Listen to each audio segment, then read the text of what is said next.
tubuh dan darah Kristus, di mana ke-69 anak-anak kita yang telah dipersiapkan oleh para pembina akan menyambut tubuh Kristus untuk yang pertama kali. Ada seorang anak yang baru saja tamat dari SD. Dan anak ini biasa diantar oleh orang tuanya sebelum atau pada saat mau ke sekolah, berdoa di Bunda Maria. Nah, ternyata setelah anak ini tamat, orang tuanya memaksudkan untuk memasukkan di sekolah negeri yang agak dekat dengan rumah. Tetapi anak ini mengatakan, saya tidak mau sekolah di sekolah lain. Saya mau sekolah di sekolah Katolik.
Itu berangkat dari perjamuan malam terakhir sebelum Yesus mengalami sengsara, wafat, dan kemudian bangkit.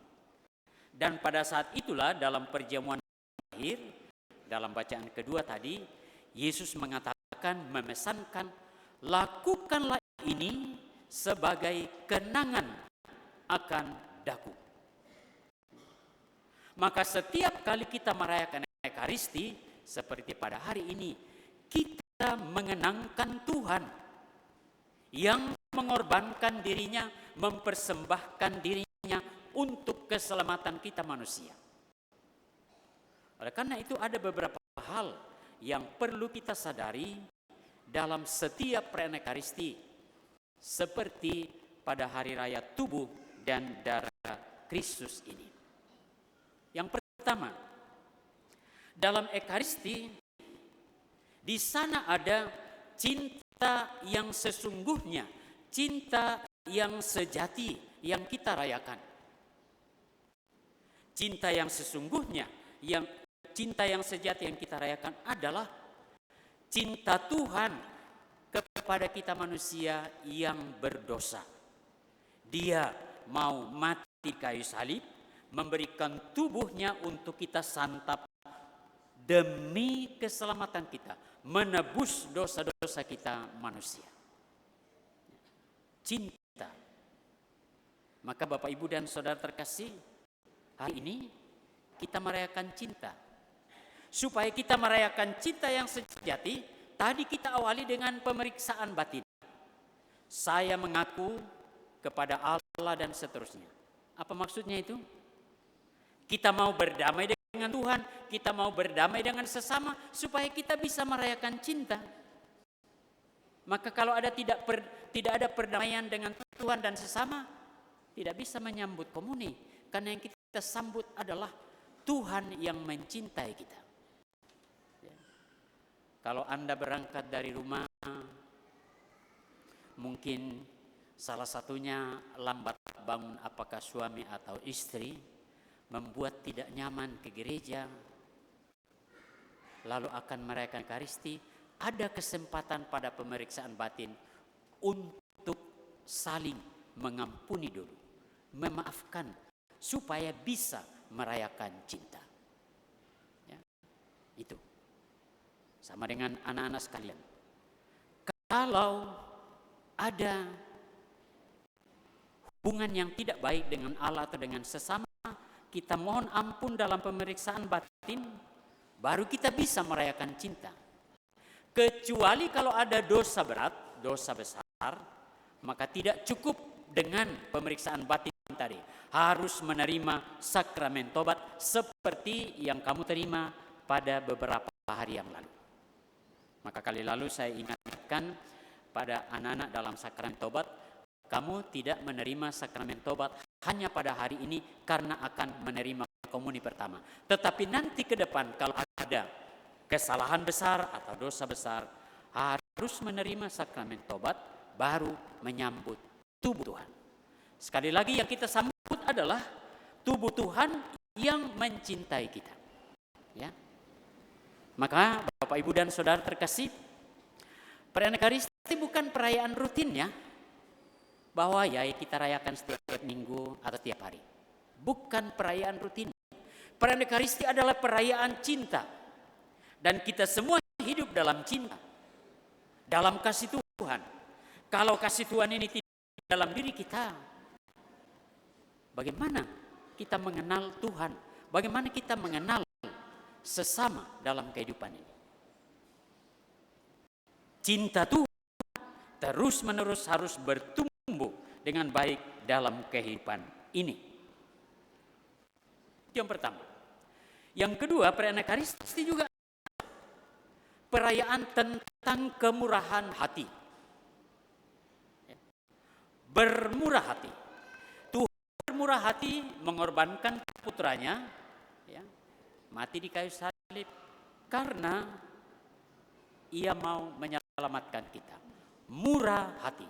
Yesus murah hati, berani mempersembahkan dirinya supaya kita bisa diampuni, diselamatkan dari dosa-dosa kita. Bermurah hati berarti memberi, membuka hati untuk memberi ampun, memberi maaf, memberi apa yang ada pada kita untuk sesama kita. Itu murah hati. Bermurah hati. Kalau kita bermurah hati, maka Tuhan akan mengisi dengan kemurahan hatinya untuk kehidupan kita. Dalam gereja ada saat-saat khusus di mana kita memusatkan perhatian pada kemurahan hati.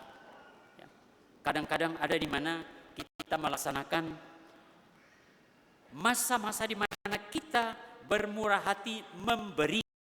Misalnya pada Prapaskah, ada aksi puasa pembangunan, memberi. Bahkan setiap hari Minggu kita memberi. Dan memberi bukan karena kelimpahan, tetapi kesadaran kita memberi karena kemurahan Tuhan. Kita telah menerima dari Tuhan, maka kita juga diminta oleh Tuhan untuk dengan murah hati memberi. Dan yang berikut, perayaan Ekaristi juga adalah perayaan persatuan, mendatangkan kesatuan dan juga kedamaian, mendatangkan kegembiraan, kedamaian. Seperti tadi, kalau tidak ada persatuan, bagaimana bisa bersatu dengan Tuhan? Kita membangun persatuan dengan saling mengampuni, saling memaafkan, supaya persatuan kita dengan Tuhan juga terlaksana dengan baik. Oleh karena itu, Bapak, Ibu, dan Saudara terkasih, peristiwa perayaan Ekaristi di mana kita secara khusus pada hari ini kita merayakan hari raya tubuh dan darah Kristus, perlu kita sadari baik-baik bahwa persatuan dengan Tuhan ini adalah persatuan di dalam kasih yang sejati dari Tuhan.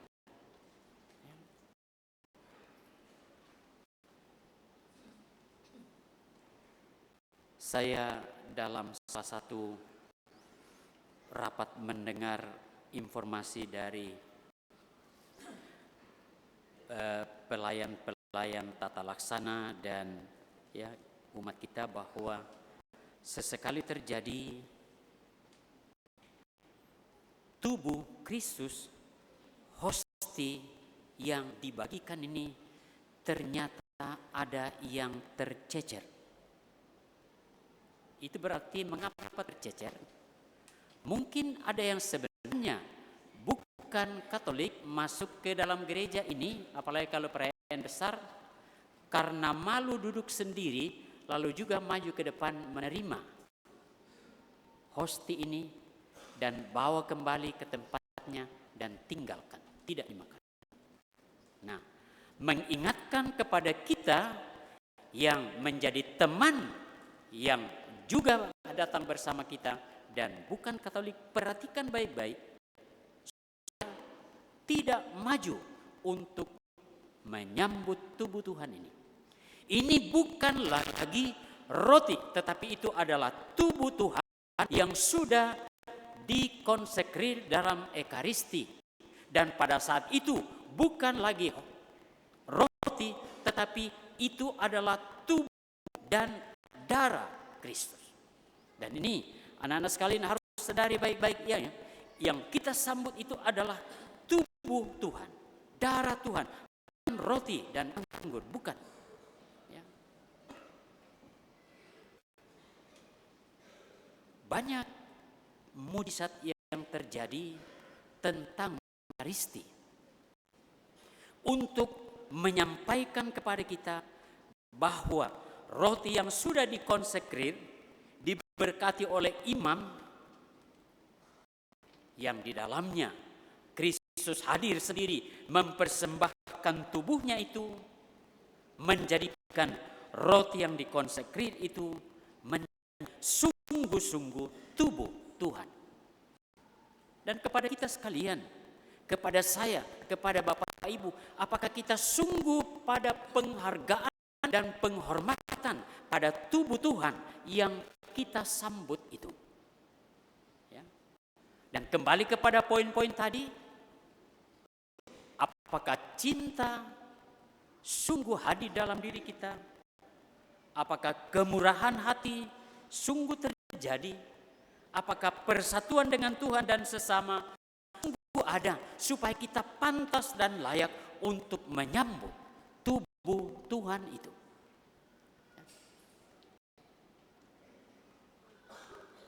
Kepada ke-69 anak-anak sekalian, kalian akan menerima tubuh Tuhan hari ini. Minggu depan Masih mau terima lagi? Mau? Waduh, hanya 10 orang yang mau. Mau? Mau? 2 minggu depan? Mau? 1 tahun depan? Kalau kamu sudah besar nanti, kamu cari cewek atau cowok yang Katolik atau yang bukan Katolik?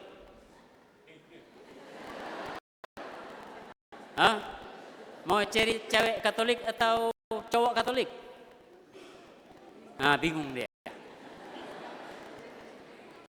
Harus yakin juga ini.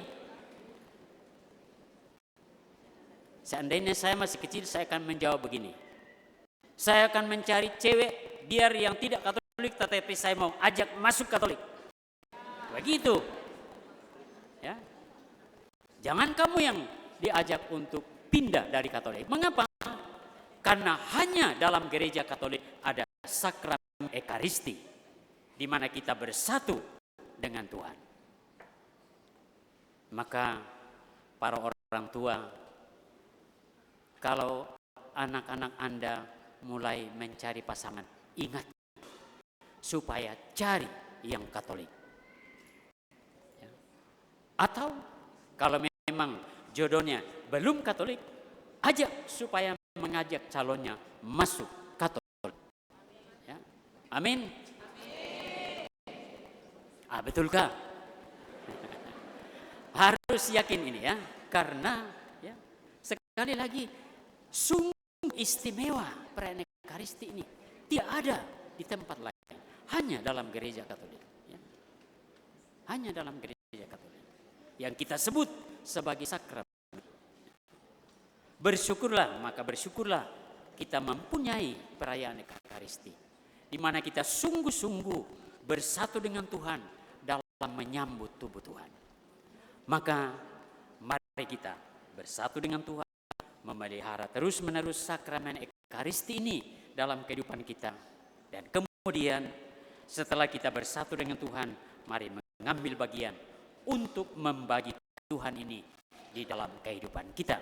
Dan semoga anak-anak kita ini semakin kuat, semakin beriman karena sudah akan menyambut tubuh Tuhan dan juga menjadi pelayan di dalam kehidupan mereka. Semoga demikian. Amin.